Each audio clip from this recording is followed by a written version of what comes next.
Hello, everyone. GM. The shenanigans have started before I've even given my introduction. Welcome to another episode of Overpriced JPEGs. It is time for your Friday recap. It's a light crew today. It is Gavin and myself talking through all the latest news. He's waving. Yeah, well, why wouldn't I wave? I know, it was a little dweeby. It was a dweeby wave. That's how we're going to start this off? Insults? Your hair looks weird. Your hair looks weird right now, too. So there you go.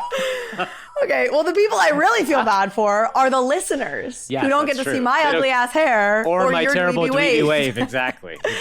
Okay, folks, it's going to be a silly episode if you couldn't tell already. We are recording this on Wednesday night. It is Wednesday, May 17th. Usually we record our recap episodes on Thursday mornings. And it's a crazy travel week. I was just in California. We're heading to VCon tomorrow, so we're not able to record at our usual time. So anyway, if something happens in the next 24 hours and it's not covered in the recap, don't blame us. You know why, folks. If something horrendous breaks between 9 p.m. Eastern time, Wednesday the 17th, and 9 a.m., whatever, you get the point. A couple other things. At the end of this episode, I have a conversation with the Ledger team, some of the senior members of the Ledger team, to talk about some of the confusion that happened this week and what we really need to know about this firmware upgrade or downgrade, depending on who you ask, I suppose, to the Ledger product. So we're really going to dive into that and hopefully clear up any misconceptions there. Other things to know. Okay, a couple fun notes. If you are at VCon and you're an OPJ holder tonight, this is Friday now. If you're listening to this the day it airs, it'll be Friday, May 19th. All OPJ holders are being given access to the Tom Bilyeu party. Tom Bilyeu's team, Impact Theory, is throwing a party in honor of their Project Kaizen. So having a Project Kaizen party, you can attend if you're an OPJ holder. We put the link to the Eventbrite below. Register through Eventbrite and note that you are an OPJ holder. That is how they have wanted to set it up. Do you think they'll have like alcoholic protein shakes there? Isn't that the whole thing that Tom Bilyeu's like fitness stuff? Like, I think it'd be interesting to see what kind of like drinks they pull off there. It's gonna be like a straight bar, dude. You're gonna be sadly, like, sorely disappointed. I was hoping they're gonna do something alcoholic protein drink. Yeah, why not? Right? I was confused. You were saying at the top of this, you're gonna get in shape this year. So I'm like, oh my god, it's Gavin now. Somebody who's gonna come to events with me and I'm gonna be like Jeff Bezos. I'll be like Jeff Bezos. I'll be jacked at 57 or whatever how old he is. Sorry, I didn't interrupt. Oh my goodness. By the way, we'll both be there, so people can not only see Carly but me as well now too, which is exciting. If you're interested in that, I guess you can see Gavin. Come see the dweeb. The dweeb will be like broadcasting live on the corner of Indianapolis. An in-person dweeb wave is coming your way. Anyway, we'll be at the Project Kaizen party for on Friday night. So come say OPJ holders getting exclusive access. That's very fun. I don't know if it's exclusive, but it's not like everybody can come. So it is cool for OPJ holders. Okay, and then also here's another fun announcement. The next OPJ Happy Hour event is going to be hosted on June 5th in Miami. We are coming back to Miami. We had so much fun the first time. We're running it back. It is going to be June 5th at 6 p.m. That's what time we've been doing these, 6 p.m. And our guests for that one, I don't think I've said this publicly yet, I don't think you have. Mags Kala and Avery Akinani. For folks who don't know, two incredible women. Avery Akinani runs Vayner3. People are probably familiar with Avery. She's, well known in the space. And then Mags Kala, I think a lot of people probably know, but she is the founder of a VC fund, of a consumer Web3 fund called Double Down. She raised this money. She's this solo female founder who raised this money last summer, so still in the bear market. LPs include Chris Dixon, Alexis Ohanian. The caliber of people backing her shows you the caliber of her thinking. She's incredibly bright. Very excited to sit down with both of them and really just pick their brains during this time in the market. Really interested to get, Avery works with so many big brands in Web 2, helping to guide them into Web 3, which is an interesting activity these days, I'm sure. And then you have Mags, who's investing in consumer Web 3 tech. And so both of them I think are going to bring a very interesting viewpoint to the industry right now, and maybe how the broader world is seeing our industry as well. So that'll be a fun one. Tickets will go live on Tuesday, May 23rd. Tickets will go live noon, 12 p.m. ET for OPJ holders. We will probably add some other communities to this, but because neither of them have an official project themselves, we're going to figure that out. Probably be friends, but I'll make a separate announcement about that. But OPJ holders, it'll go live for you Tuesday, May 23rd. Do you know what we should do for one of these is just like add some very random old project to it and just be like, you know, is there an old fun project that people have been holding forever? Curio that, cards. Yeah, exactly. Something like that, right? Something that Crypto like is from strikers. Yeah, it's from 2020, like from 2019, right? Like, and just be like, hey, if you happen to have one of these in your wallet, you can show up as well too. So maybe we'll pick one for one of those. That'd be fun. All right, stay tuned, folks. Stay tuned. Now we gotta do it because I don't know if we're cutting this out. So we're probably keeping it in, which means that we now are committing. I swear this is gonna be a substantive episode at some point. Stay tuned. Stay tuned. More to be revealed. But that's June 5th, May 23rd. You can reserve your tickets. It's gonna be a lot of fun. Back in Miami at the Hodler Gallery, which is cool. And my God, by hook or by crook, we are gonna have OPJ gin for that one. So finally we will get to try the OPJ gin. That's exciting. Okay, I think that was all my updates. We're going to get into are you going to talk about the event from last night? I was going to talk about the event real fast because I'll give you your flowers as well. Okay. I'm going to tee that up. Oh, well, if you're going to give me flowers, just do it now. I'm going to give you your flowers. The flowers are like, Carly's great. She was really good. Really impressed by both Frank and Kevin, and it was very open. So just to be clear, Carly hosted an interview last night. Yes, sure. This is your getting flowers moment. Yes, Carly was hosted and people loved my hair for what it was worth. Fair enough. Carly hosted an event with Frank and Kevin. Frank to God's Kevin Rose. Really, really fun to watch. Good crowd. I thought the crowd was good. A lot of both Moonbirds and Utes and to God's holders showed up, and it was really neat because what I thought was really interesting is they both were very, no pun intended, frank, right? Like they very much were. Did you enjoyed that one? That was I like fun. That. Yeah. So anyway, they both were very open, and I think especially what I thought was interesting is Kevin came with a really interesting. It was actually interesting. It was like watching two people kind of like that at different stages of their kind of career journeys, but both learn from each other, and that's like such a cool thing to watch, right? Because Frank, I will say, and I there's something fantastic about watching that person. Obviously, he's got his own magic. We all know the Frank magic and what he does. He's like gifted at his thing. But when you see that person pulled out into a different environment and you see that person put into, like, I guess I would call your interview a more serious environment than maybe where he's operating, you know, drinking shoeies and on the world of spaces. He's so smart. He's so smart, and he still speaks in the same way, which I think is really funny. But like, he's very smart, and I think he understands a lot more than people give him credit for. I think he understands the game he's playing. This is none of this is an accident. Yes. You know, it's funny. I feel like I've had a sense of that, but it is striking to me. You are not the only person who has said that to me since that interview. I've had multiple people who were there live hit me up and say, wow, I did not realize just how strategic Frank is about everything he's doing. And that like, this is not just like a bro who's happened into being a cult leader. Like he's very calculated. So people are going to love this conversation. I mean, it was serious, but it was also fun. Like it was, you know, it was, I think it was good vibes all around. So it was really fun having the two of them. I'm really grateful they both joined, and I know they're both very busy building stuff. So people are going to love this one. It'll be next Wednesday. We were thinking of dropping it early, but we're not, so take that. It was super fun for me. I didn't see Kevin Rose in person since I was at a Dig Nation episode in like 2008. That's been that long. Oh my gosh! I know, isn't that crazy? Yeah. So I hadn't seen him in person well, that's not true. I'd been at an event he was at, but I didn't get a chance to say hi. But I hadn't actually sat down and talked to him for that long, so it was crazy. I've done voice chats and stuff with him, but not in person, which is kind of cool. My favorite moment of last night was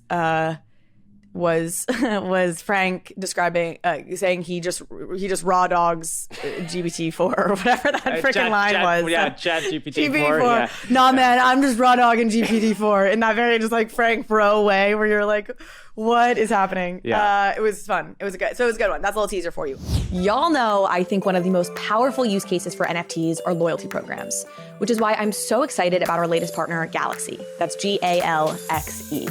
GALXE is a leading platform for building a Web3 community. It is a no-code, plug-and-play solution to create task-based campaigns and loyalty programs. With over 67 million users, GALXE has worked with folks like Optimism, Polygon, Arbitrum, and more than 2,100 other partners with reward-based loyalty programs of their own. And I'm especially excited to announce their latest product offering, GALXE Mint List. Mint List enables NFT projects to issue allow lists based on different user profiles. It's free to use, and projects can then take advantage of GALXE's other offerings, like Task and Quest, which incentivize audience growth and user retention in the long term. Go beyond the mint and keep using GALXE's infrastructure to reward users through on and off-chain actions. GALXE's goal is to help projects grow in an authentic way and help them retain their users and communities over the long haul. And as a user, you can start contributing to your favorite Web3 communities today, joining Allow List through Mint List and earning rewards, NFTs, oats, tokens, and points. Go to galaxy.com right now, that's GALXE.com right now, or click the link in the show notes to get started. Your Web3 community is waiting. I am so excited to announce that this year, Overpriced JPEGs has partnered with OPENSEA, the world's leading NFT marketplace, built for everyone, creators, collectors, noobs, and experts alike. I'm an OPENSEA user because they have the best selection of NFTs and a truly inclusive view of the ecosystem, supporting 8 chains and 8 global languages. I trust the systems they've put in place to keep the space safe, like copy mint protection, malicious URL detection and removal, robust verification, and more. It's why they are the place to buy, sell, and create NFTs. That's right. You know OPENSEA, you use OPENSEA, but did you know that OPENSEA now has drops? New exclusive projects launch every week from top projects and creators, and you can check them out now using the link in the show notes. They also recently introduced self-serve drops, which is in beta, and allows creators to launch their projects right on OPENSEA. This drops product gives creators access to tools like rich storytelling drop pages, multi-chain support, and drop mechanic customization. The full launch for self-serve drops is coming this spring. So check out the upcoming drops on OPENSEA right now using the link in the show notes and own what moves you. You'll also be supporting the show in the process. I mean, look, I think nothing has changed, right? The world is the world we've been living in for the last couple of months. Things are like annoying and boring and low energy. But a couple bright spots, things like the OPJ events are fun. We've got VCon coming up this week. Yep. I'm like doing bright spots in the form of events, right? So I've got to shout out my own. But we've got VCon this week, which I'm really looking forward to. We just said we're obviously both going to be there, but just broadly, I'm moderating a bunch of panels and speaking on a panel. Like it'll be a fun week. And then the Bright Moments. So we did our event last night at Bright Moments, and Bright Moments just had their Tokyo event, and by all accounts was really fantastic. Just seeing a lot of good feedback from that. And so I want to shout them out as well for keeping things alive here in this bear market and throwing some really cool events, bringing some people together. Yeah, I think in a lot of ways, I've said this to people last night when I went to the event. I didn't spend a lot of time doing IRL stuff in NFTs because I was undoxed for a long time, right? And I was, hiding behind the keyboard in some form or another. But it is a really interesting special thing about NFTs, right? Because a lot of these people you spend hours of time with or more, right? Like there's people who I've met in the real world who I've now spent like as much time with as I spent with people that are like larger friends of mine in real life, especially nowadays, right? Because like if you're a guy and you're older, or really a guy or a girl, I think you probably, if you're married, you just don't spend that much time with friends as much. And so like to get to a place where you can see those people in person, it kind of like it triggers something interesting, and it kind of brings the whole community aspect of it together. Totally.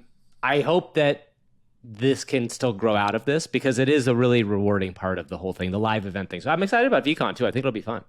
I am going to meet Zanika in person for the first time. I'm so excited. He is at VCon. He doesn't have COVID. I'm not going to get COVID. And we are going to hang out, and it's going to be freaking fantastic. So that's what I'm looking forward to in terms of that in-person stuff. Okay, let's get into the market.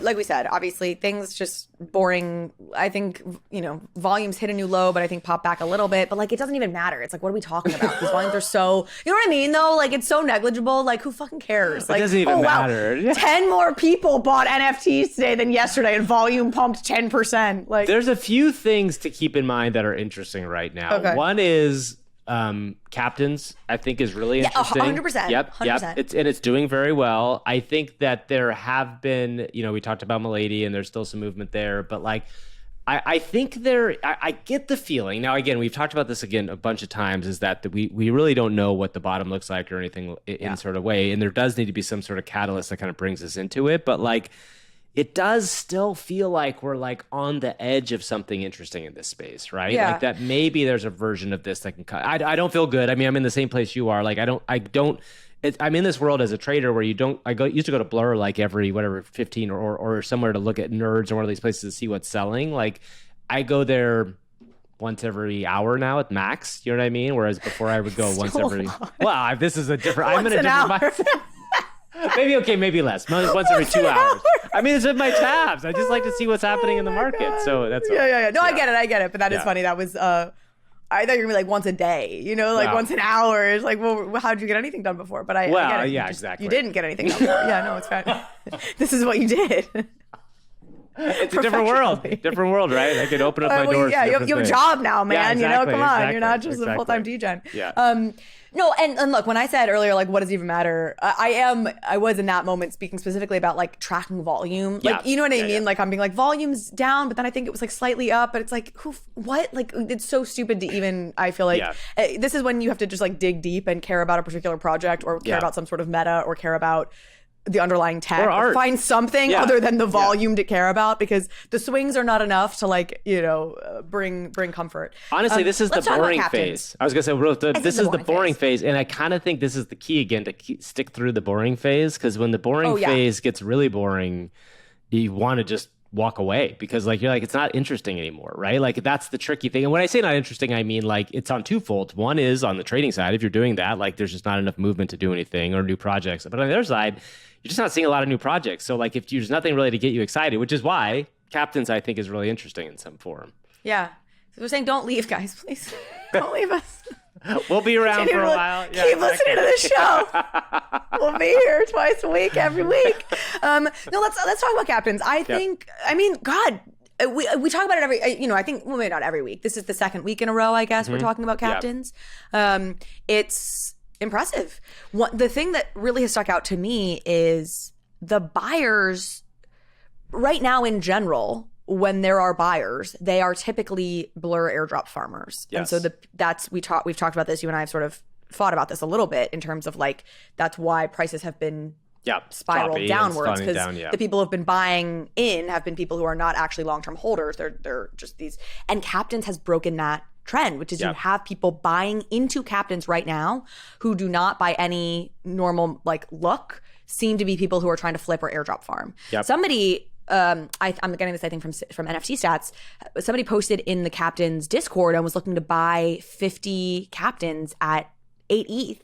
Yeah. And like it was not apparently an airdrop attempt, right? It was literally a genuine interest in sweeping 50 Captainz, which is a nice little taste of the old days. Yeah, I mean, what I think is interesting about Captainz is it's kind of like running back some of the things used to work, and I'm wondering if it's just that the audience that's in it is just in it to stick it with it. Do you know what I mean? When I say running back things that worked in the past, it's like there's a staking mechanism, which has kind of been like now no one really thinks that works, but it's working for them. Like the idea that like even Moonbirds or all these other projects, it was always like there's only so many available. Well, part of the reason why the Captainz price has gone up is because literally there are only so many available, and when they come off the market, the other ones don't come on to sell. Like, so that actually has worked for them, right? And then the other side of it is they do have a token. They have a token that is going to come out. And that's really what it is. Yes. I think. It is very much what it is, because there's a lot of math going on in the background.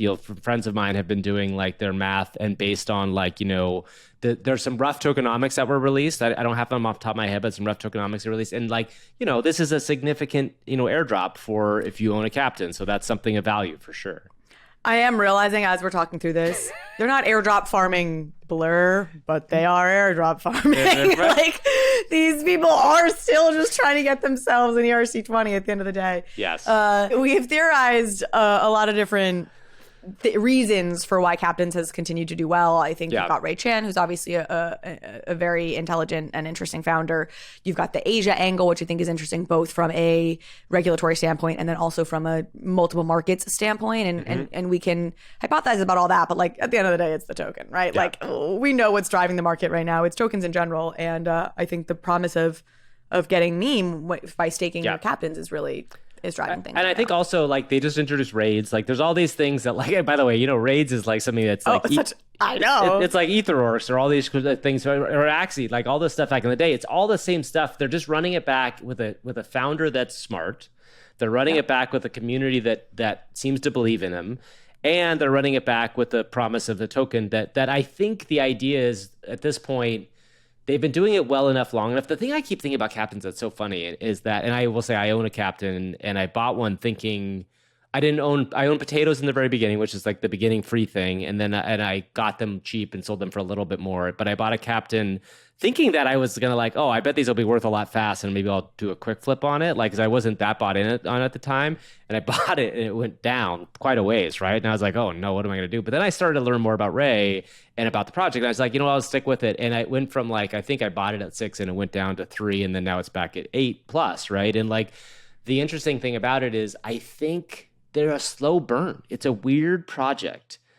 I don't know why. I don't know why exactly, but each one of these projects, Potatoes and Captainz, and even MVP, which you guys talked about in your interview, they're all slow burn projects, but they do slow burn up, which is so rare for this space. So interesting. It is so interesting that he's able to pull that off. Well, it's funny you're saying that because again, in this same, I think, little brief where NFT Stats was talking about this, he showed the charts of comparing Captainz now to, I think it was like Azuki, MAYC. It was like, a couple of the projects in like around this time in 22 were like when they like, when they had their fast run-ups, and it was like, you look at like the run-ups of an Azuki or of a Mutants or a whatever, and it's like this like quick spurt up, kind of parabolic. And Captainz is not like that. It's exactly what you're describing. It's this like much steadier rise, which feels good. Yeah. Like that feels obviously more sustainable, which I'm laughing at because I kept using the word sustainable last night. And Frank's like, sustainability doesn't matter in NFTs. So, stay tuned for that in that conversation. Yeah. But it does. It feels like maybe there's something more sustainable there. I don't know what to attribute it to. I mean, I guess in the Captainz case, the staking thing probably is part of it a little bit. Like more people maybe staking. And so, but I don't know. It doesn't directly correlate to why the price goes up steadily like that. No, I mean, it's also partially like people looking for quality, right? Like I think when I say quality in this world, I mean quality of like founder, quality of project. Like, I mean, Pudgy's has had a little bit of a run up, recently. And I think that it's like there is some money going towards that. And Pudgy's run up, I think, is really based on Luca doing stuff. Like they just announced their toys. And, I saw a very funny tweet from Luca. I don't know if you saw this, but like somebody was saying like, what is the functionality of these toys in regards to the thing? And his tweet response was something to the effect of, the company can now make money so that I don't have to dilute all the holders with more mints, you know what I mean? Which is great. It's like, that's right. That's exactly what you want as a founder to do. Totally. Yeah. That's what Luca and Frank's superpowers both are like, just like putting things very plainly. Like we have nothing to hide. This is literally who we are, so that's funny. I didn't see that. Okay, let's talk about a couple other things, in the same genre. I mean, MAYC got access to Blend. Yeah. I say got access to, but like, the Blur team added MAYC to Blend. I never called them Macy's. Did people call them Macy's? I don't know, or I'm crazy. I think so. Really? Have you heard MAYC? No, never. I've never heard. Basie sounds similar. But MAYC I've never heard. But I always think of MAYC. Okay, tweeted us. I actually am curious now if I'm crazy. I know people say Basie, so there's no way they don't say MAYC. It's gotta be. That makes sense. If it's that common, it just might be something I've never thought of hearing. Probably because I haven't been to these IRL events. I don't hear people you talk. Just hang out online all day long, so you don't hear other people's voices. That's good. Welcome to the world. What did you say was wrong with my wave in the beginning? Dweeby. It was dweeby. It's my dweebiness. That's why. Yeah. Only the dweebs say MAYC. They don't say MAYC. Like the department store. Oh my God. We are off the rails today. Well, mutant apes, whatever the hell you would call them, are on Blend now. Yeah. And I mean, it's the same shit we saw every time, right? It was like a heavy pop and then like a just straight kind of crash down, but nothing completely collapsing, right? It's not totally imploding. Yeah. I only bring this up. I mean, I don't even think there's that much to say on this. This is the pattern we've been observing. And I think it's sort of stay tuned until more happens with Blend in some ways. But it's because you also have, the other news you have out of Yuga is the reveal of the heavy metal art. Heavy metal art, yeah. Which... it's not totally my thing. Like, there's not that much to be said here either. I mean, look, it's cool that they're shipping, they're building. It's all the things. We're glad it's happening. They seem to be doing it well, as always, in terms of their execution on things. And these will tie into Legends of Mara and presumably other elements of this broader game world that's being built out.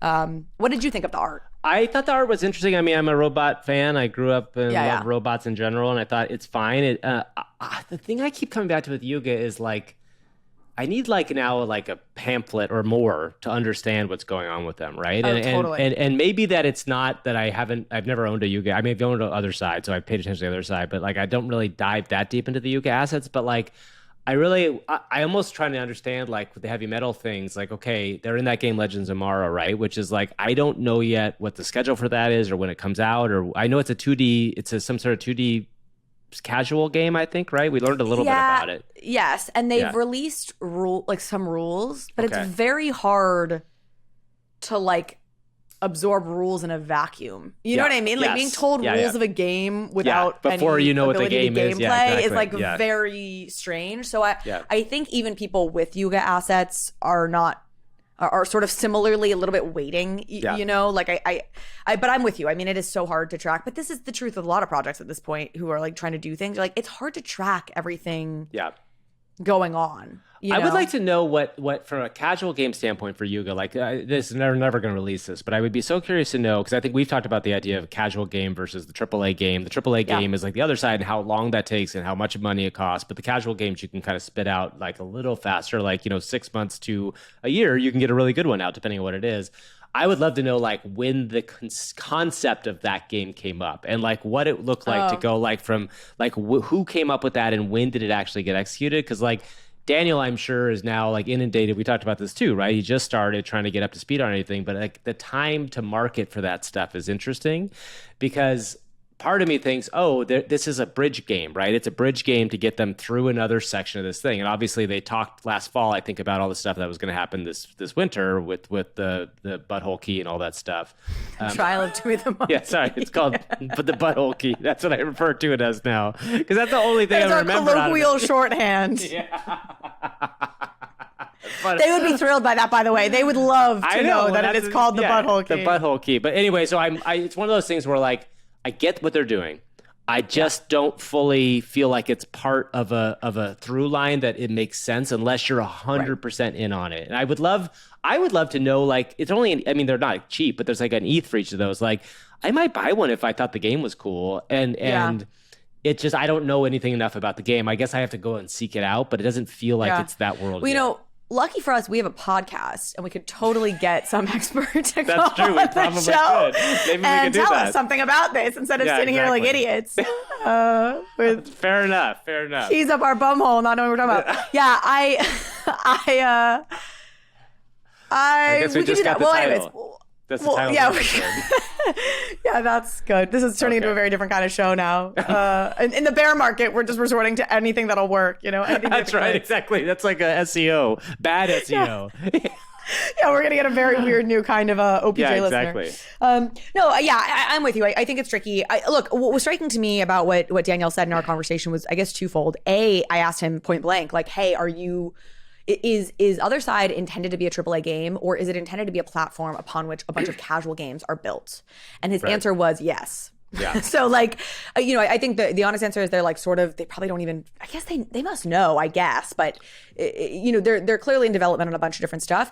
But the other thing he said that was interesting was that they are ramping up towards a time when there'll be like an always on thing happening, right? Yeah. It won't be this Dookie Dash, Legends of Mara, like these casual games that pop up like whack-a-mole, that you can play for a little period of time. We will reach a point where we're at a persistent state of playability.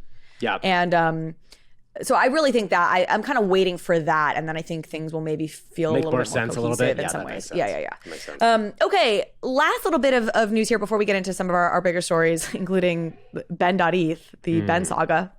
Or the saga of the many Bens at this point, I guess.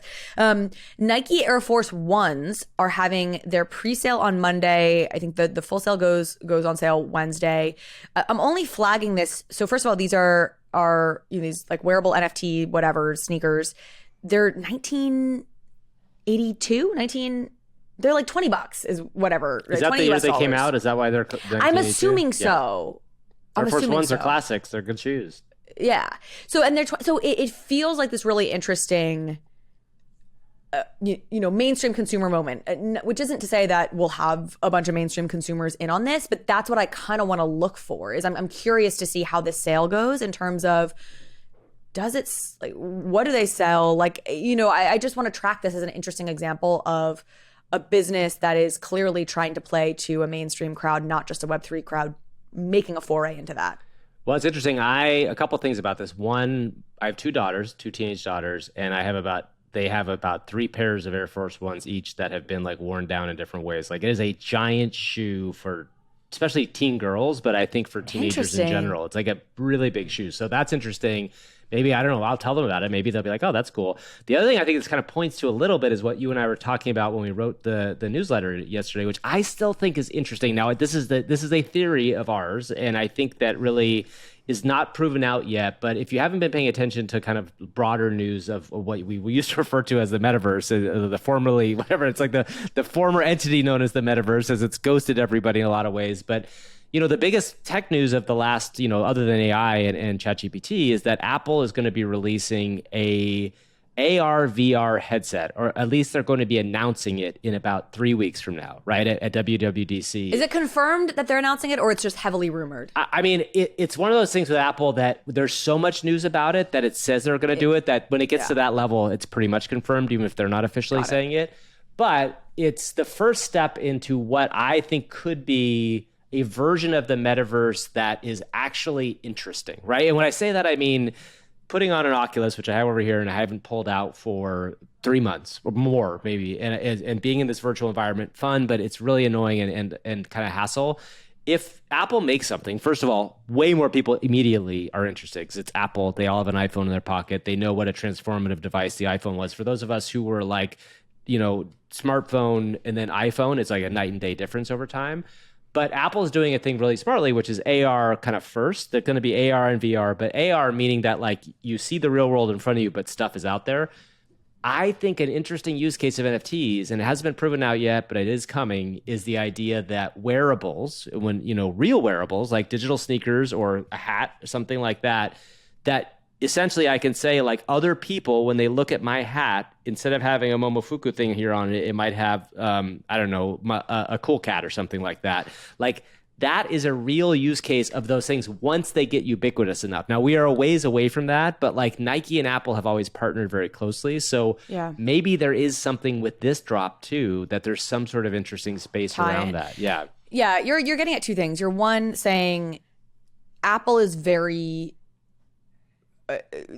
aware of their own reputation around product. So if they're going to release a piece of hardware, it is going to be very serious. It's not like Snapchat releasing their glass, or even Google releasing Google Glass, or Snapchat releasing what their goggles were. Like, this is Apple's whole reputation in some ways, is their ability to ship really interesting hardware. So I think now it's going to be $3,000. So it's definitely a higher price point and probably catering to a very specific crowd. But, or that's, I think, is that said or that's just also that's rumored? the same thing. It's rumored, it's the same thing. It's like rumored to the degree of like, it's true. But so that is very interesting because that you have Apple finally releasing something it speaks volumes in and of itself.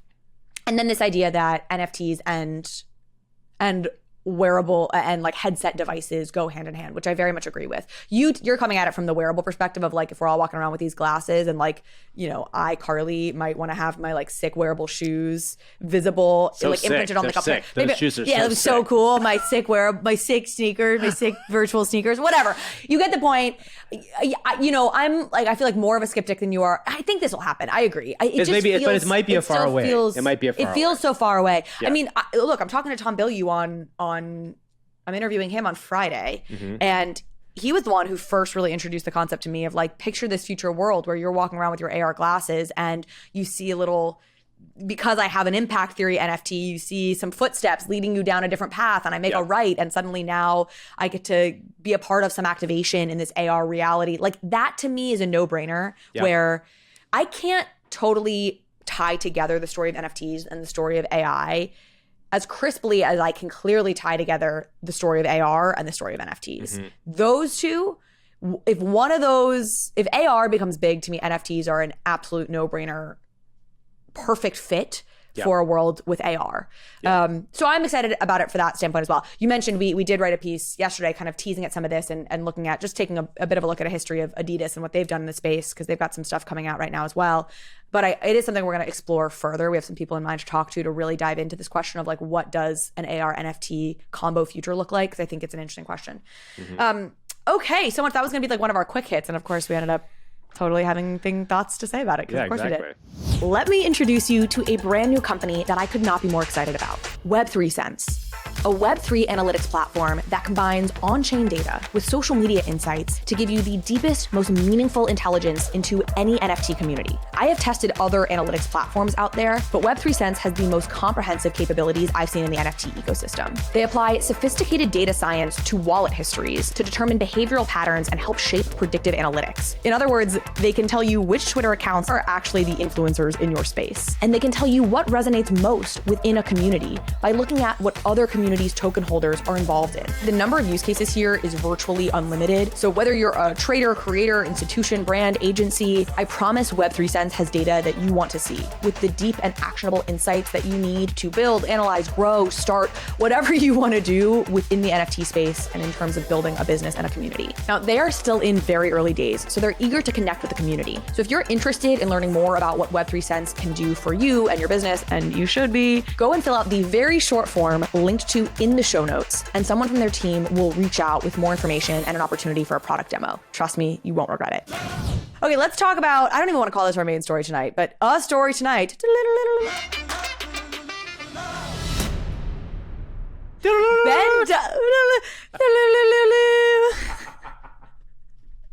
We gotta do this more often at night. It's definitely loopy. We're a high value production over here, you know. Can't afford sound effects. You've got Carly.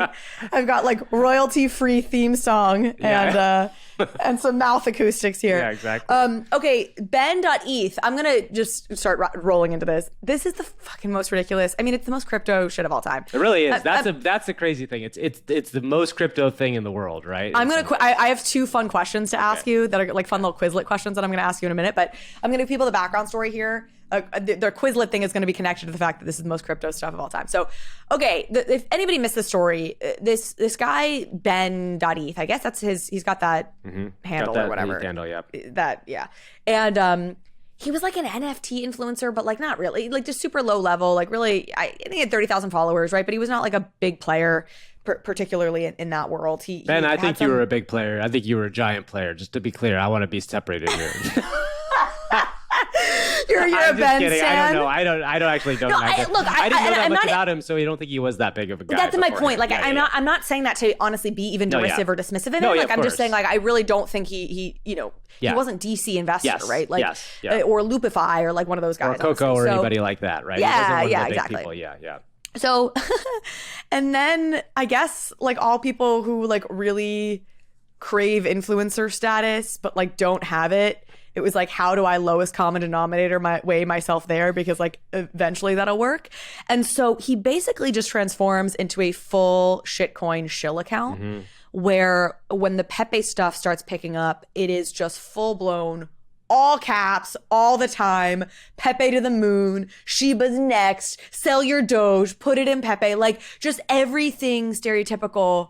This is my takeaway is like this dude literally is an AI generated like shitcoin influencer. You know what I mean? Like it is just it's the way it goes. Yes, exactly. So, okay, so he starts to get a bunch of followers and engagement from just tweeting about Pepe. Which, by the way, doing it at the right time, Pepe was going up, and so that'd be the perfect way to do it. Exactly. Totally, it worked.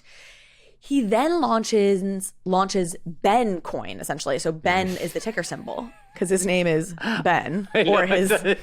Whatever his like pseudonym. I don't even think that's his real name probably, but whatever it is, maybe it is. So he launches Bencoin, and like it doesn't like people buy it, right? I guess because he'd gotten this influence as like, oh, I know how to play shit coins because Pepe had gone up over this period when he was tweeting, which of course had literally nothing to do with him, but fine, you know. And then so people bought Ben, but it immediately just starts to tank. Yeah. And then the fate stepped in. Then the god stepped in and said, do you know who else has the name Ben in this space? Freaking BitBoy. Wait, why am I Ben blanking? Armstrong, BitBoy. Right? Is Ben Armstrong? Yeah, Ben Armstrong. Yeah. BitBoy. Is it BitBoy? Crypto. I think it's Crypto BitBoy is what I think. No, it's BitBoy, right? I think so. Yeah. I hear about him all. You know, like he's just ever present. I don't tend to watch his stuff because for reasons that anybody listening to the show probably understands. But yeah, BitBoy. Yeah, it's BitBoy. Yeah, he's Ben Armstrong. So BitBoy Crypto. Yeah. Yeah, BitBoy Crypto, whatever. BitBoy is named Ben in real life. So I would love to have been the fly on the wall to figure out like how these two came together. Like, did Ben.eth reach out to BitBoy and be like, yo, bro, like, you know, me too. We are both grifty. let's grifty together and like get on this? Or did like Ben Armstrong see it and like hit him up being like, hey bro, grifty, whatever. Yeah. However it happened.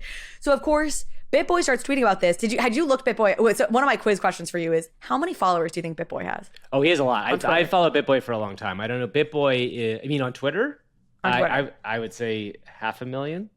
1 million? Yeah. The motherfucker has 1 million followers. He was I giant. bet he bought them. I bet he bought them. He's you the think thing. He's really that big? He was, and by the way, yes, we all can. BitBoy, I think, is its own character, and has a lot of issues that you can go deep on. There's definitely things.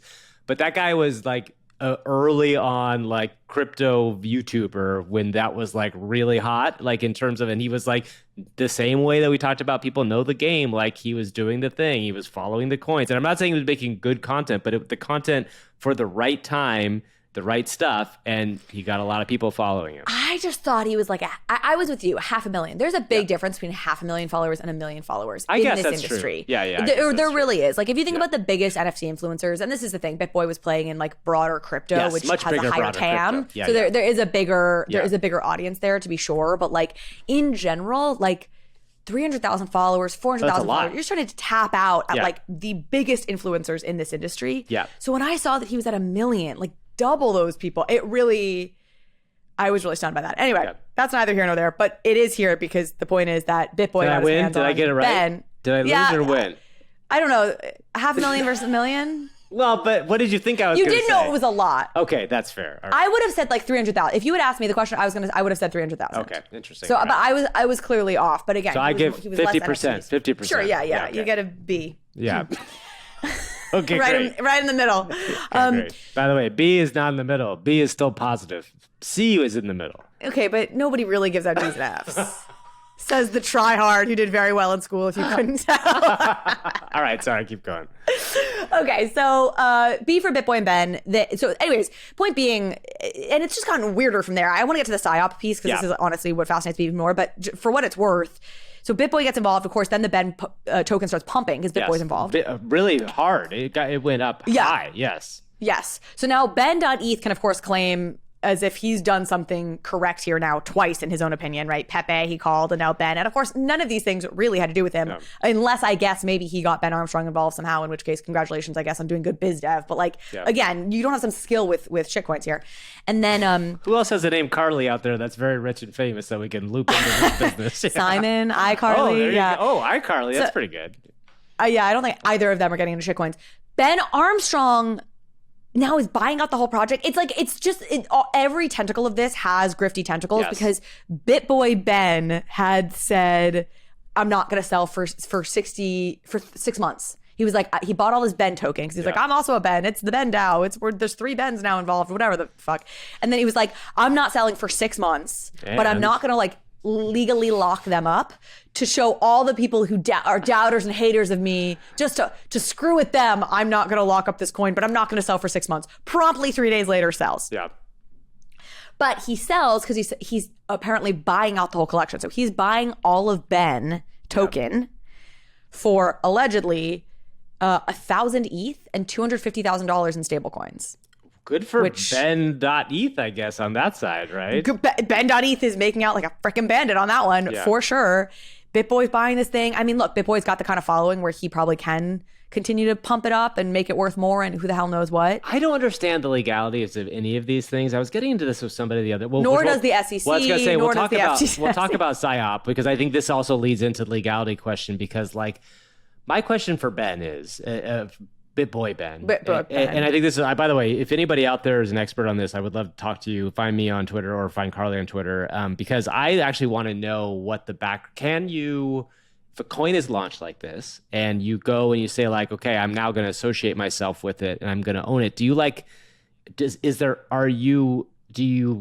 a founding stake? Like, does it exist as a company? Like, I don't even know the corporation side of it. What's like the corporate structure of this? Anyway, I'm sure that nobody thinks about those things, but like, what is it then to the world, right? Like who runs it? Like clearly somebody has to be in charge of it. Okay, fine. Yeah, we should talk to somebody about this. Yeah. Okay, please do hit us up if you have knowledge on this. Okay, hit up Gavin in particular because he's probably better at answering DMs. Okay, PSYOP then is the second part of the story. So Ben.eth proceeds to brag about how Ben his crypto token has done very well because of BitBoy Ben's involvement. And he launches PSYOP. Yeah. I think he announced, to be honest, I think he like announced the sale of Ben coin or something, like the Ben token to BitBoy Ben. And like a few hours later, basically That's when drops PSYOP this happened. tweet Yeah. saying, hey, you know, like sort of send the me next money. thing is, but that's literally what he said. So folks have probably been following this, right? But this dude literally gets on Twitter, is like, I just sold Ben or whatever, and PSYOP coin is my next thing. Send ETH to this wallet to like get in on the launch. Oh my God. So people, and of course, I mean, credit to DC investors, some of these people I mentioned earlier, Loopify, like these folks who really all being like, do not do this, like in the comments being like, folks, do not do this. This is so scammy. This is so grifty. This is so not how like we want the face of this industry to be. Yeah.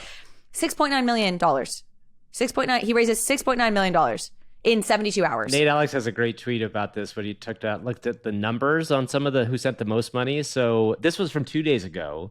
3,618 total ETH, 3,618 total ETH, 9,255 unique addresses sent to the wallet. Nearly 1,000 people sent over 1 or more ETH, and 14 people sent over 5 ETH, which was the original max, which is just like, and there's no like understanding of what this is. You don't know and obviously this guy's history is slightly funky, but this is the shitcoin meta, and we're at the weirdest part of it, which is everybody looks for the next big thing, and this is like the sad part of it. This is like when you're at Circus in Las Vegas and it's 2:30 in the morning and you see like a young parent whose kid is sleeping on the couch, and he's like, like, oh man, I'm sorry you're here, don't be here. Do you know what I mean? Like, and he's just trying to get that win to go home, and like that's what this feels like a little bit. Not for Ben, because Ben's the guy who's like up in the penthouse suite at this point, like popping champagne because he's got all this thing. Now, I don't want to... He's the one running the casino. Yeah. He's the casino owner walking through being like, that's right, pump that guy with some more caffeine. Yeah, exactly. Get him to throw some more dice. Keep him pulling those slots. Yeah, exactly. Who cares about the toddler in the corner? The funny thing is, who knows, right? I mean...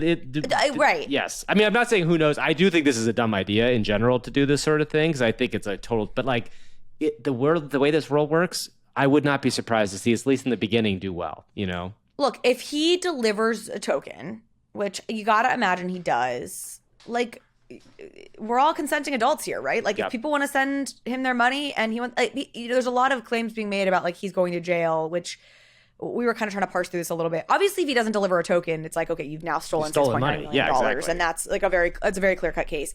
If you deliver a token and it just goes to shit, which is what ultimately will happen here, right? And even the people who are buying into this, frankly, know that. Yeah. Like, I don't think anybody who's sending him money, I don't think thinks that this is not going to maybe someday go to zero in high likelihood. You don't think this is sustainability in action? This is not sustainability? Well, I certainly don't, but I'm saying even the people sending him money don't. Yeah. I think they're thinking maybe it pops in between, right? Like maybe it pops in the meantime. And maybe they're right. Look, this dude has clearly tapped something. Like, you know, I say like there's no value in, you know, all caps screaming about Pepe, but like at the end of the day, he fucking made it happen and then sold out a Ben token and then got BitBoy Ben. And so like, you know, there's some level of grifty skill there. And it just, your casino metaphor is the right one.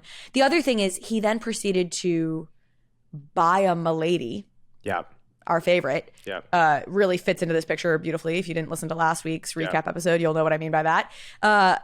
With the same wallet that had just been sent $6.9 million in ETH. Yeah. So everyone's like, what the hell? He just got sent all this money and now he's using those funds, or maybe he already had money in that wallet to now buy Milady's. People are just being like, he's just attention farming, right? Yeah. He's just trying to keep the attention grift up. And if he does this, he knows people will be outraged and it'll keep the attention on him, which is the, you know. I mean, by the way, did you see, I mean, Andrew Tate was talking about him because he had made some association. Yeah, there's a video that came out today with Andrew Tate that said, I didn't have any part of this coin. And Andrew Tate's shitting on the idea of crypto coins. Like, I wouldn't sell my followers. Actually, Andrew Tate had Andrew Tate I'm not a fan of, but he had a really good take, which was, I don't show any of my followers crypto coins because I don't want them to lose money. So I was like, hey, Andrew Tate, that's not a bad take on this stuff. But I don't want them to lose money unless they're in my course, which is hosted in Discord with a bunch of like like horribly untrained professionals teaching you how to get rich quick. Yeah, exactly. What the actual F? But again, Ben got Andrew. He did. I don't think he mentioned the token by name, but like the fact that Andrew Tate made a video about it. And Andrew Tate's somebody who there's been a ton of shitcoins made about, right? God. And because like that's the whole world of that stuff, but. That is another attention farming thing, right? Like it was just another thing that happened. So anyway, and by the way, I will also say maybe there's a world where the two of them are not working together because that's how weird and backwards this world is, right? You never know what's being told to you is real or what's being told to you is something else. The CoffeeZilla does such a good job exposing this stuff. I feel like the what was it called? The Crypto Zoo token that Logan Paul did. Go watch the CoffeeZilla episode about that because what you see is text exchanges between Logan and his buddies who launched this project.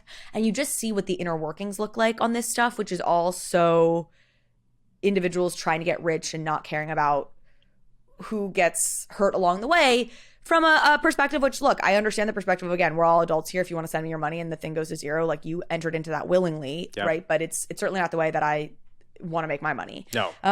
Okay, so I was joking that this guy Ben.eth is literally like an AI generated like shitcoin influencer. What do you think the first line of his Twitter bio is? Don't look. What is the like the fucking Andrew Tate bro? Okay. Shitcoin influencer. Here for the Lambo. It's not bad. Okay. It's even better though. Let's break the matrix. I'm just like, yes, it is. Yes, that is your Twitter bio, sir. That's great. Absolutely right. Ben.eth. Let's break amazing. the matrix. That's literally Andrew Tate's whole thing. It's like, get yourself out of the matrix. I mean, these people just write themselves. My criticism with AI has been that I don't think it's super creative. Like, it's not good at coming up with names. And like, it could write these characters because they're not even creative. But that's the crazy thing about AI is I've said this on my other podcast, but like, I don't think writers have to worry too much about it because the real originality is really hard for it, but it will come up with stuff that feels like cliches really easily, right? It shows you how easy cliches are to come up with. Yes, absolutely. Okay, let's move along a little quicker here because we do have this interview to get to. Also, somehow we've gone for an hour already. I think. We literally every fucking week we're like, oh, we have no material this week, and then we are an hour in and we haven't even gotten through halfway through the stuff we wanted to talk about. Okay, I'm gonna run through this other stuff kind of quickly. Moving to a little bit of substance here. Okay. For your diet here on Overpriced JPEGs. I want to talk about it's the EIP. It's EIP 6551, I think. And then EIP, to throw us back to EIP 4337. Can we give these things nicknames, by the way? Can we just call it like the Badger Protocol or something? Because it would be so much easier to remember this shit, I feel like. I was listening to Sam Altman talk about how he didn't want to give any real names to GPT-4 because he didn't want to like anthropomorphize them because he feels like it's already a little freaky for people. The AI already feels so sentient that he wants names that feel very clearly non-sentient.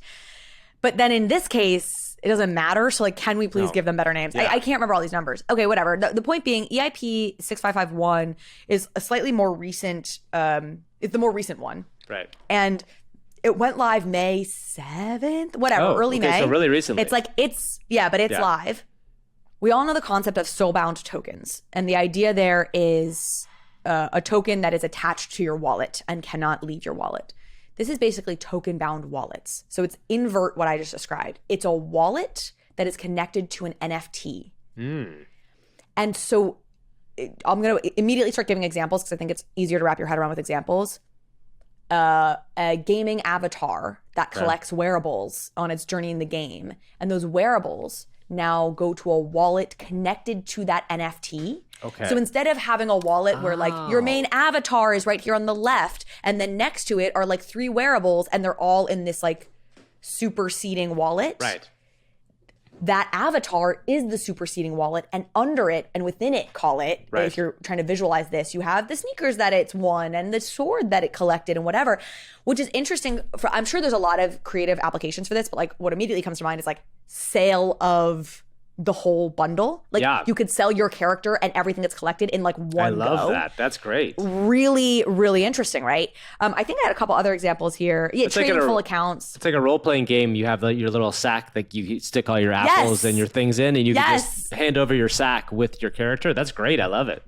That's exactly it. I mean, I was picturing it like a group on group on like PowerPoint. Yeah, You know, totally. you and I've been making decks lately, so Yeah. it's like group these items, right? That's really cool. It's almost like stacking wallets. So like you could have like it's like a wallet underneath a wallet, because there is all that stuff essentially is operating as a wallet then, right? Like if you're Yes. wearables, it's all going to be in a wallet, and the wallet belongs to the NFT.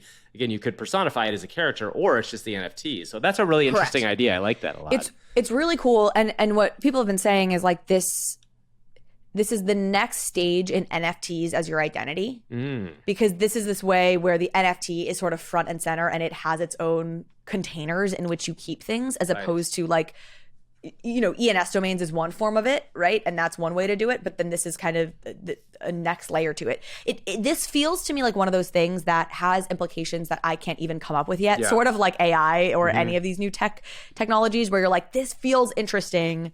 I'm sure there's lots of implications here that we'll start to see play out over the next decade, but I can't come up with them all right now. It also feels like an interesting corollary to the EIP 4337 or whatever it was, EIP badge or The one with like that we had talked about on the show, I think back in March. Yeah. That's the account abstraction EIP, which creates opportunities for it's sort of like wallets as smart contracts. Yeah. So if we take these concepts and like put them together, right, you have like token bound wallets Yep. and wallets as smart contracts. So you can start to get like token bound smart contracts, which starts to just sound like you're describing an NFT at that point. So forget that weird combination of words I just strung together. But the point being is I think these two complement each other really well, again, in ways that I probably can't even fully imagine in a hypothetical scenario. But for just as a quick reminder, that EIP 4337 allows for, well, like recovery, like social recovery stuff. It allows for easier subscription models to exist. Which is a big deal. Which is a big deal. It allows for bundling transactions easier, which is in some ways something we described with what the IP we just explained. And then also the ability to like pay gas for someone. So a big brand could say, hey, this is a truly free mint because we'll cover the gas costs and things. So anyways, interesting things. And the idea of account abstraction in general feels quite important for the future of NFTs and just like really being able to bring in all these various economic primitives that we have in the real world and use them in a crypto world. Because right now, like again, subscriptions, like all these things that we can't really do in the crypto world. Yep.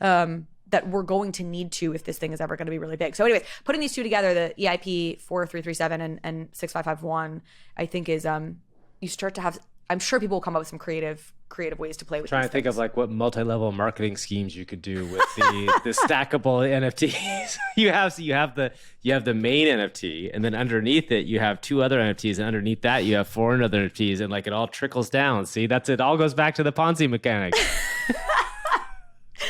Just because something is shaped like a triangle Doesn't have to be a not Ponzi. mean- Yes, exactly. Doesn't have This to be is a more Ponzi. like a ladder. This is more like a ladder. That's fair. That's fair. But This is like a ladder scheme. a ladder, but you could make each rung of the ladder as wide as you want. So what did you just make it wider? Oh, wider, good wider? Lord, Gavin. No more nighttime recordings for Yeah, you. exactly. Okay, last bit of news, and then we're going to get on to Ledger. Twitter's got a new CEO. Everyone and their mother is covering this. So you're thinking, why do I need Carly's take on this? You don't. You need Gavin's take on this.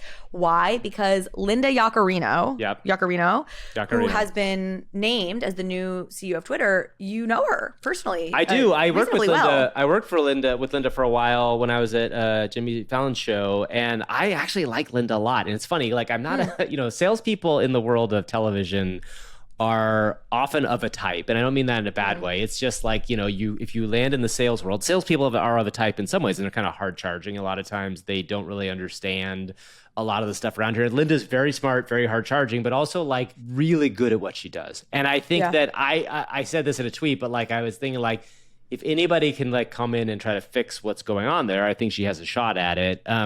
I don't know if anybody can. I think that it'll be really interesting to see what she has a strong personality, which I think is good when you're going up against Elon on a regular basis. You have to be able to push back. And I always admired what she was able to accomplish. One of the things she did at NBC, this is the funny thing, and people have been talking about this, is that her whole focus was always like brand safety, right? Because that when you're in the advertising business, that was always the big argument, was that brand safety really mattered, because versus the wild, wild west of the internet, brand safety on television or on cable or even on the Peacock or things like that were owned by these companies were brand safe, where you're not going to happen to see like an Andrew Tate video pop up because they don't want him on their thing, or they're not going to see all these things that might suddenly pop up on YouTube or pop up on Twitter.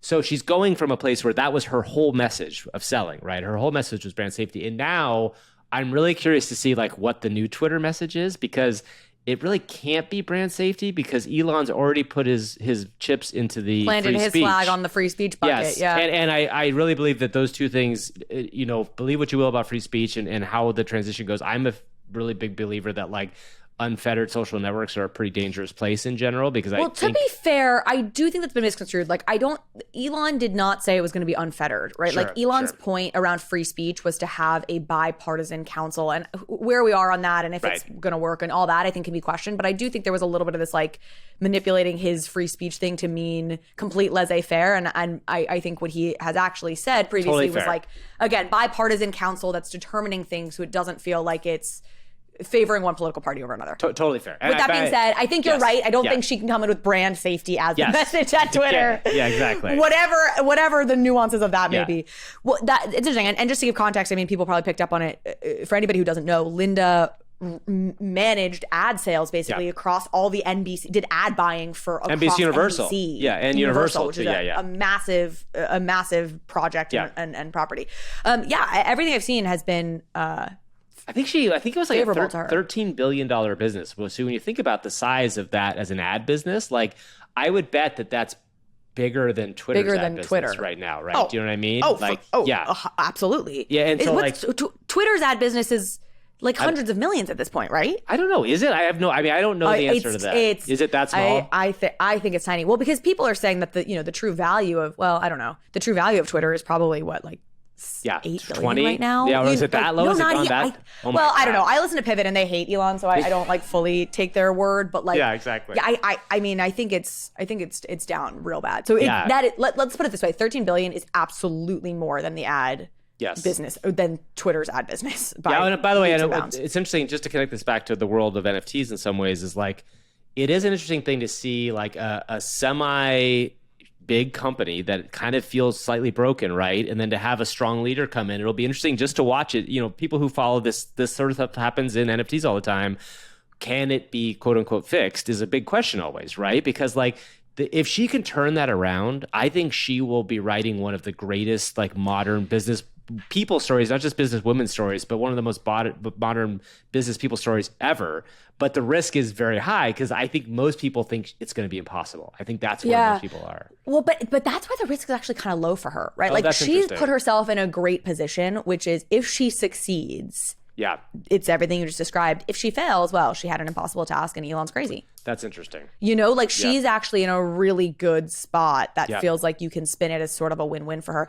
And she's going to get a national profile out of this, even if it goes horribly, like, she now is a completely mainstream known figure. So I think smart move by her. I don't know her obviously at all, but I take your word, and a lot of people I've been hearing say positive things and think this was a smart move on his part. So so great. I love to see it. As somebody who Twitter is my main platform, I would like it to exist and succeed. So here we go. All right. And with that, we're going to hear my conversation with the team over at Ledger, and have a great weekend, folks. Bye, y'all.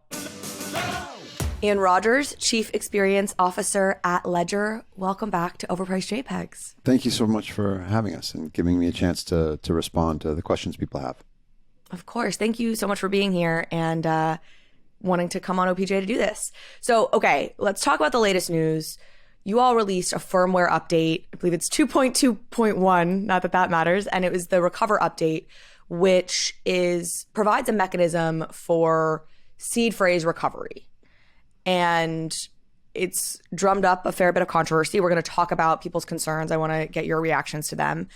How would you describe what this firmware update does? So it enables a service called Ledger Recover. We've actually been talking about this. I think the first time I mentioned this in a blog post was January of 2021 when I just joined the company, because the idea for Ledger Recover existed back then. It's a very difficult thing to tackle with all of the pieces that go into it and all of the security reviews that you need to do, which is why it's taken us 2.5 years to get it to market.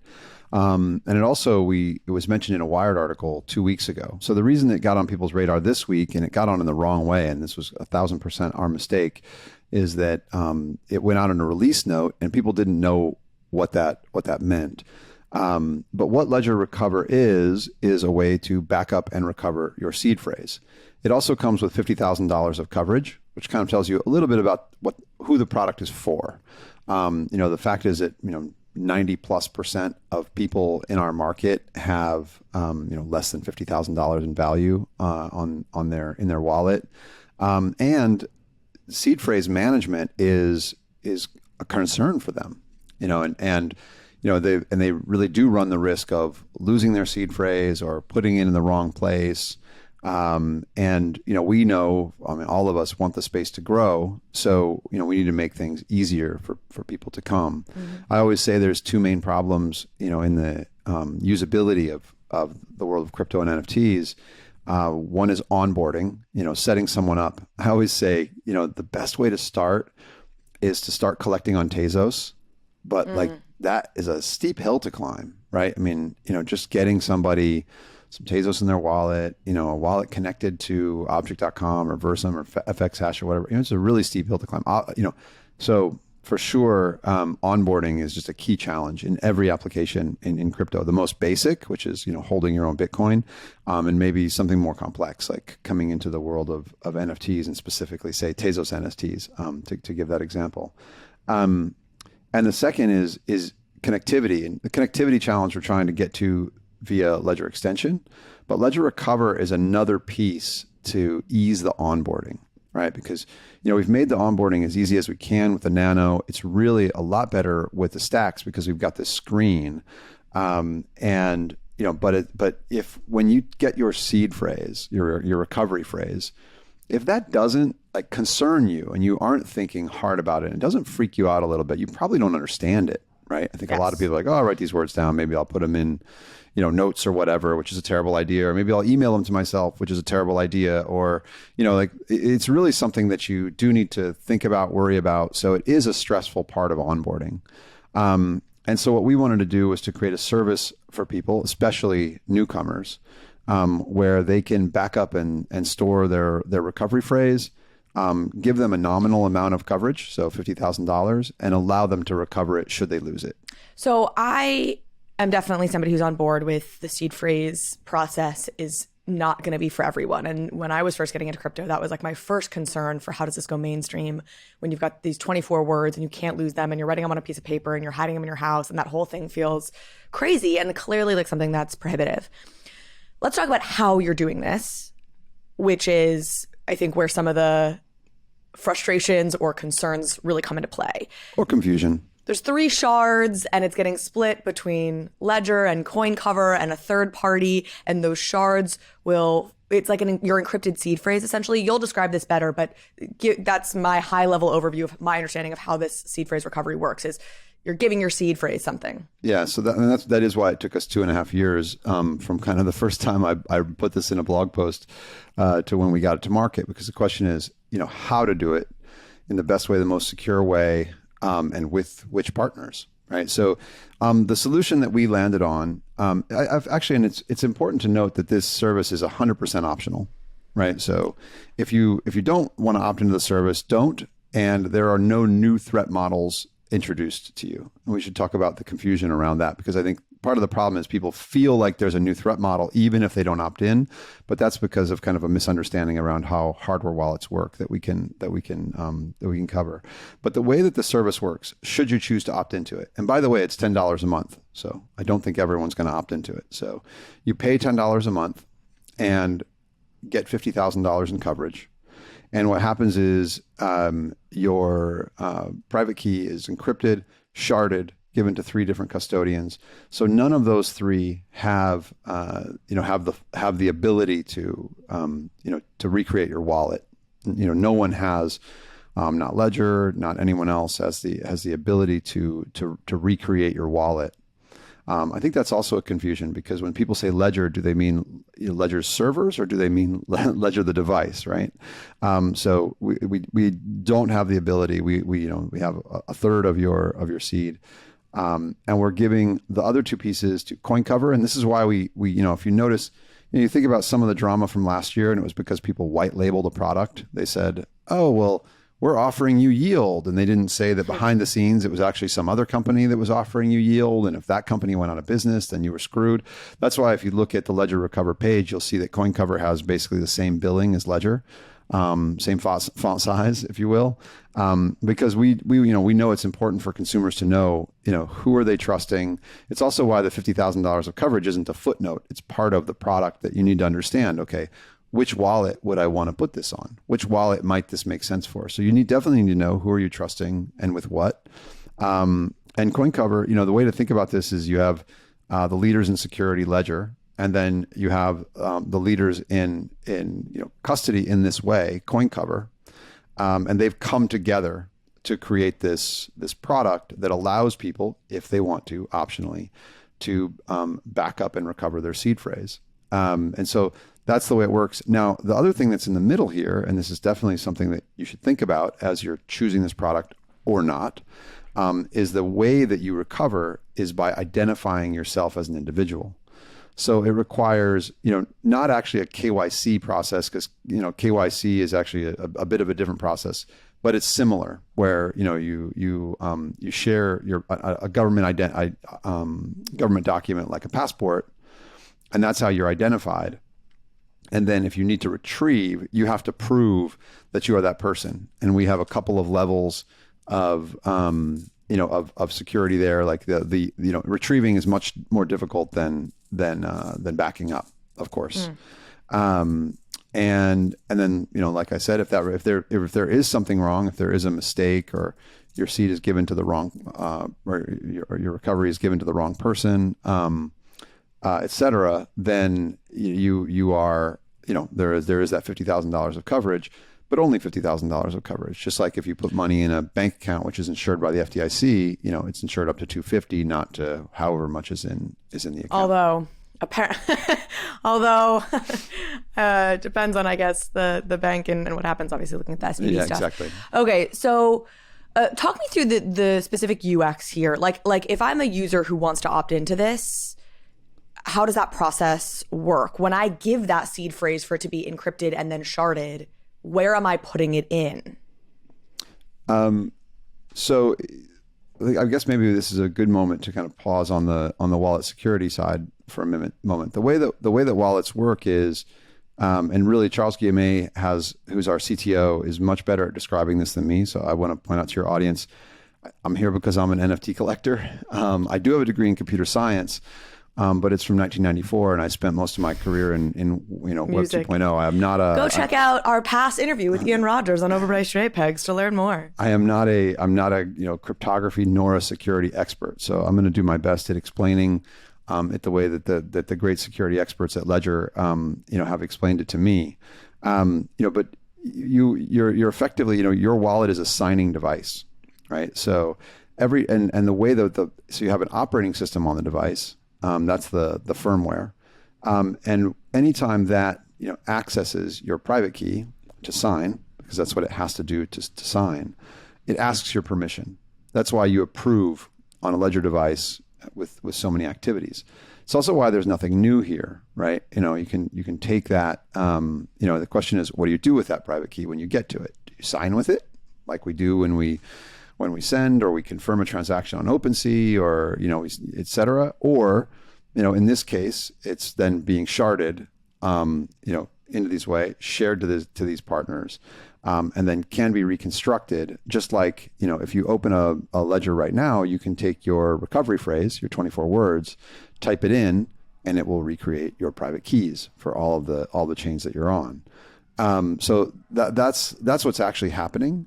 It's really very similar to what happens when you sign. It's the same access that you have when you sign. It's just a different thing is being done with it. But I'm wondering, what is the moment in which that private key, right now, Ledger does not know your private key. In this scenario, Ledger knows 1/3 of an encrypted piece of your private key.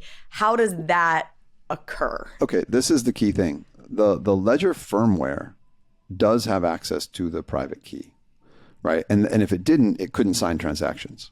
And this is your wallet has access to your private key, and it doesn't matter which wallet you use, software or hardware, right? If your wallet didn't have access to your private key, then it couldn't sign transactions. So that is fundamentally the question: who are you trusting with that, right? And what operations are you approving, right? I mean, if you approve, we know if you approve the wrong operation, then you can get your wallet drained, and it's the same thing here. So I think there's another way to look at this too, I think, which is super important for everyone. Like, and the great thing about self-custody is that consumers have ultimate choice, and that's important to us as well. And they have the same choice today as they had yesterday, and they have the same threat model on Ledger that they had yesterday. So I think the way to think about this is you go, okay, look, all of us want more people to own more digital assets in the future, and we know that that will be the case, and we want the space to grow.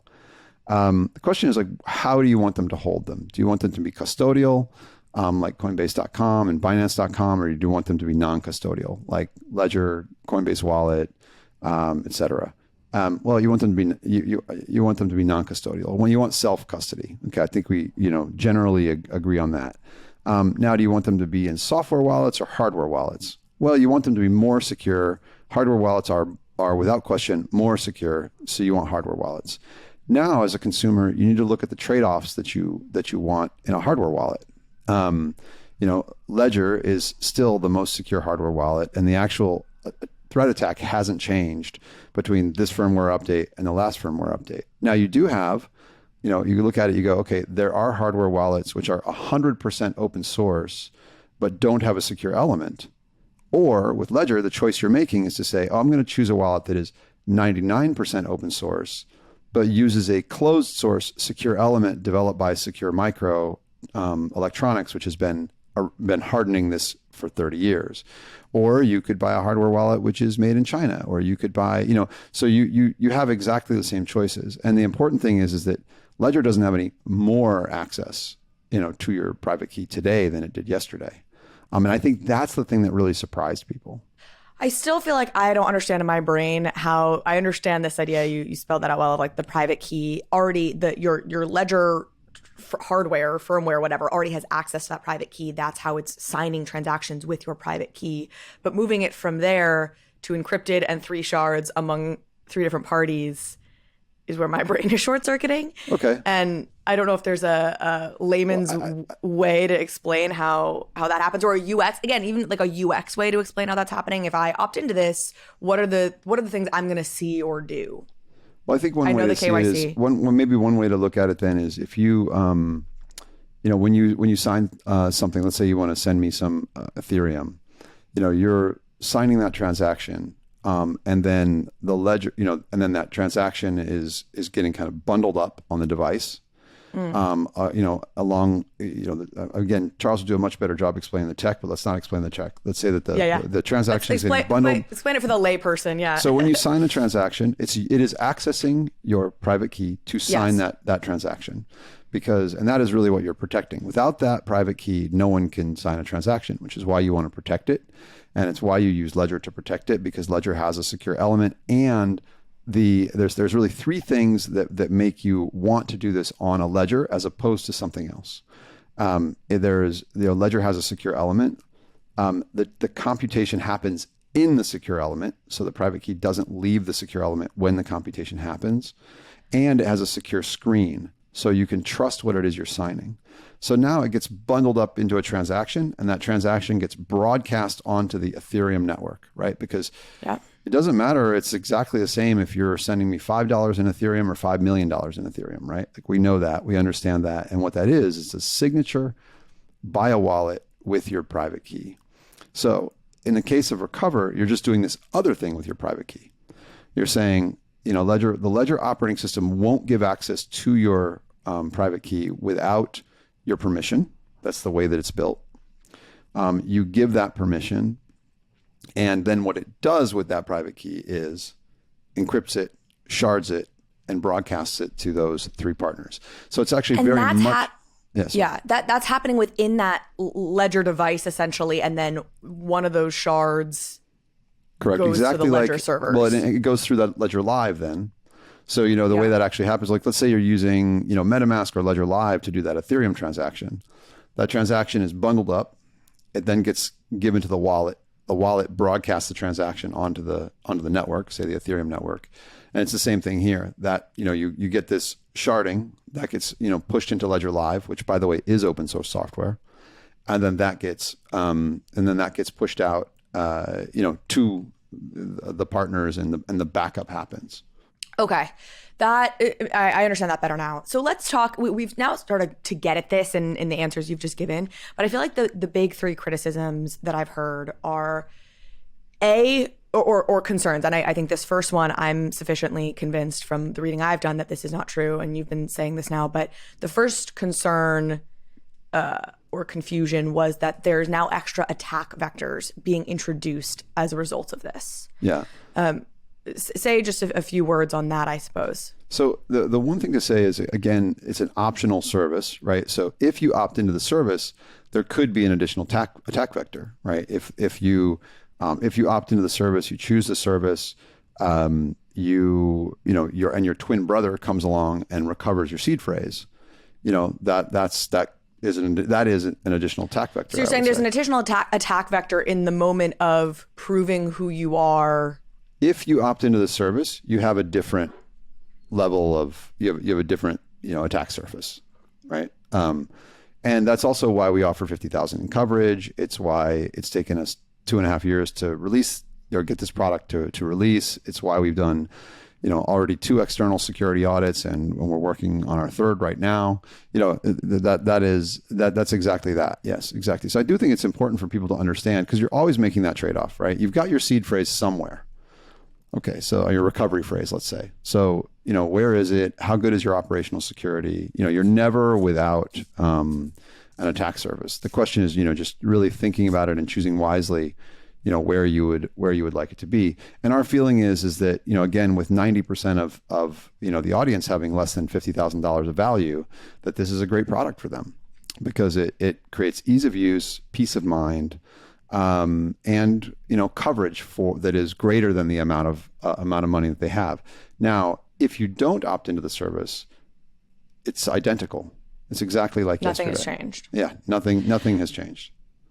Are folks worried? I haven't seen this, but I'm wondering, are folks worried about some sort of slippery slope precedent here? Like, okay, this is opt-in now, but this becomes a future requirement, or something about this becomes permanent for everyone. Maybe, but we would absolutely never do that. We're also, we really have the best Bitcoin support on the planet. We were the only people to support Taproot day one. We support full node, et cetera, et cetera. So, we're Bitcoiners, and we ourselves, in many cases are maxis on various things. So, that's part of our ethos. We would never do that. At the same time, like I said before, and I think I speak for all of your audience, we want more people to come into this space. Yeah. And if we're going to do that, we've got to get to better ease of use. And I think this is what I said, when you and I spoke before, like, we really considered it our challenge to say, okay, how do we deliver better ease of use without compromising on security and self-custody? And it's also exactly why something like this should be optional. Right. And we've gone to some, great details, like not even the fact that the security audits and all the architectural work that we've done.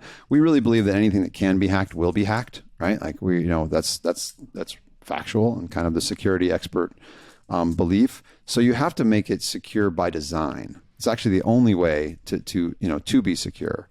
Which is why, and also, then it does start to come up like, look, by the way, if you're somebody who is hiding what's on your wallet, like, please don't use this service. This service is definitely not for you. Like, I encourage you not to use the service if you're somebody that is like, I never want anyone to ever see what's on my wallet. Now, and that we've actually gone to a lot of pains to make sure that there is no connection between your personal identification and your actual wallet address. So this is the second concern that I have heard raised, which is this KYC element. And I know you keep raising it's optional, because I'm totally with you in like that being kind of foundational here, which is no one is being forced to do any of this.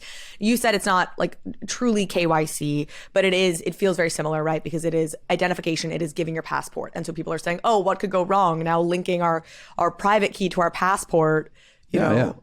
what could go wrong there, sarcastically? For the average user, I was with an art collector for dinner on Tuesday night, and I am going to sit down with her and get her into both Tezos and first Tezos and then Ethereum NFTs. This product is definitely for her. She's not hiding anything from anyone. She's not, working on her big bag of Bitcoin that she wants to hide from the tax authorities. She's an art collector and she wants to collect, and she, really needs this product, and and she trusts Ledger.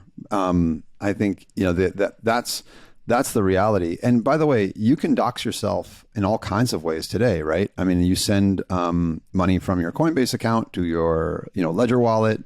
You open up Ledger, you click buy, and you buy crypto on MoonPay. Okay, you KYC to do that. You swap using, at a certain level with swap partners. You have to KYC, and it's always optional, right? There are other ways to buy crypto, and many people choose those ways. But out of convenience and because they're not hiding anything, many people use products where they KYC to buy crypto or swap crypto. So it's exactly the same. I mean, you can open Ledger Live today, do a buy with MoonPay, and you need to KYC, and that's not a problem. I tell you, we do great business there with MoonPay and other partners as well, Ramp, et cetera. And that's not a problem. It's people aren't like, oh my God, I can't believe you have to buy KYC to buy crypto with Ledger. It's like, it's the way it is. So I think that, it's an optional thing. And that's the thing that is trip people up. They feel like there's an additional attack vector, and maybe it is a fear of that slippery slope, but there's no risk of that slippery slope in terms of where Ledger's going. The last piece of this is, I think, maybe folks feeling like there's just a betrayal here. Like the very premise of Ledger is that autonomy, is that personal freedom, this idea that is core to crypto, and customers just feeling like, oh my gosh, Ledger is violating this like sacred agreement that we all have hanging out here in this cool crypto club. Yeah, I think it's been really interesting for me. Like I said, we knew we would have some blowback. If I could do this over, I think I'd probably release the whole thing as a white paper 3 months ago, so that people could could get their heads around it, beat it up, kick it around, see what they think about it. I guess the reason that I'm surprised is because, again, I've been talking about this product publicly for 2 years. I might have talked about it on your show. I certainly talked about it when I talked to Kevin on Proof last year. There was a Wired article came out 2.5 weeks ago that mentions the product directly. Right, I tweeted about it and was like, hey, there's a product leak in this, and somehow no one noticed. So I think that's on us, because again, I think if we'd had a chance to go out on the front foot instead of the back foot, release notes, kind of that were cryptic, and they leaked to Reddit, and then they got to Twitter, and then you get Twitter on it. The first way I heard of this was, I think Ledger has a security breach. Like, do you know what I mean? Like, something so far afield from what was actually happening, and like that's the game of telephone, where like when it first hit my radar, it was that. It had gotten really out of hand. That's on us. It's really like, hindsight is 2020, and we have been like trying to dig out of this hole all week. Although when you find yourself in a hole, stop digging, which is what I told our customer care team this morning as we kind of shifted course on what we're doing there, because I think we've made some mistakes too on the communication side. That's why the good news is, look, it's one thing to get canceled because like you did something really awful. Right? Like at that point, you just need forgiveness. Like the facts here are actually quite good. And if you look at the take from people who have double clicked on what the product is and understand how wallets work, then there's kind of a like, oh, I thought this was maybe a big deal. Maybe it's not. And there's, so again, like I would look for those takes. And I think the thing for everyone to keep in mind is it really is a question of, like I said at the beginning, like how do we want people to come into this? Look, I was in Washington, D.C. last week, and this is crucial to the future of humanity, right? If we don't have decentralized security, then what's the alternative that you want? Like which centralized place, which company or government, where do you want the information to live, right? And I think that we agree, and I think we found plenty of people in Washington, D.C. who are, kind of real Americans who agree with us last week that we want ownership. okay, now how do we get the next 100 million people into that world of ownership? Because if you're on Coinbase.com or Binance.com, you're not in the world of ownership, right? By the way, and if you're on Coinbase Wallet, you are. So then it becomes a question of how do you want people to do it? As a customer, you need to decide, what do you want to do? Again, do you want Ledger, which is 99% open source and 1% closed source because we use a secure element? Do you want something that's 100% open source and doesn't have a secure element? Do you want there? That is the customer choice. And the great thing about this is it's totally portable, right? Unlike the kind of the pain of moving from iCloud to Google, right? If you don't, you always have choice as a customer, and we think that's not only important but really profound. So that's I think that our ethos hasn't changed at all. I've always said that's actually to me why, again, I know what I would do differently, or parts of it at least, if I did this again today. But the surprising part to me is that I've been talking about this need for seed phrase backup and recovery for more than 2 years, and it didn't ring any alarm bells. So, I think we were expecting some pushback, but not like we have. And I think part of that's our fault because of the leak, and part of that's our fault because of, responses here and there. But the fundamentals underneath are the same. And I believe ultimately people will realize that. See that. There is a cohort of people in this space who definitely, whether they say it or not, they don't want mass adoption, right? And I think maybe some early adopters in this space, really, they love this very particular narrow ethos and world. And people who listen to the show know I'm not in that camp. Like, I fully believe in a whole range of choices. I believe in custodial wallets as a choice, right? Like, I believe in a whole range of options for people, because we absolutely do not get to any level of mainstream adoption, which is genuinely what I want, without a range of options. So I'm very much with you there, and obviously a fan of Ledger. So I appreciate what you guys are doing here for sure. Cool. Thank you so much for the continued support. Give me a chance to talk about it. I hope that your listeners find it useful. I would definitely point people. I've been retweeting Charles Guillemet, who's our CTO, because again, facts matter. I mean, perception is reality, but facts matter. So to shift that perception, we're trying to get out more facts. So Charles, and you can, I'm at IANCR on Twitter, and I've been retweeting him. We'll include your Twitter in the show notes for anybody who wants Charles to check it out. Charles is a little, I can't even memorize it. It's like PB3. But anyway, that's where to go if you really want to deep dive. And there are some people who have done some good takes on this that are the right ones. There was a thread that I had read on the attack vector front, and I hear what you're saying, that there is an additional attack vector just naturally in the recovery process, where if somebody looks identical to you or gets access to your ID or whatever the cases may be, there's something there. But somebody had a good thread that the first 3 tweets are like technical stuff that I can't understand, but like the 4th tweet starts to get good in terms of there's no additional attack vector within the Ledger hardware device, for example, and starting to kind of explain, I think, some of what you were getting at here verbally with us. So we'll include that as well.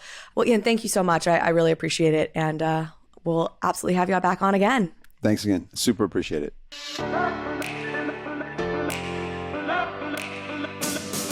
Thank you so much for watching this episode of Overpriced JPEGs. If you liked this conversation, if you liked this episode, please go ahead and hit subscribe. It helps me out, it helps the show out, and it means you will get alerts and updates when we post new content. Thanks again.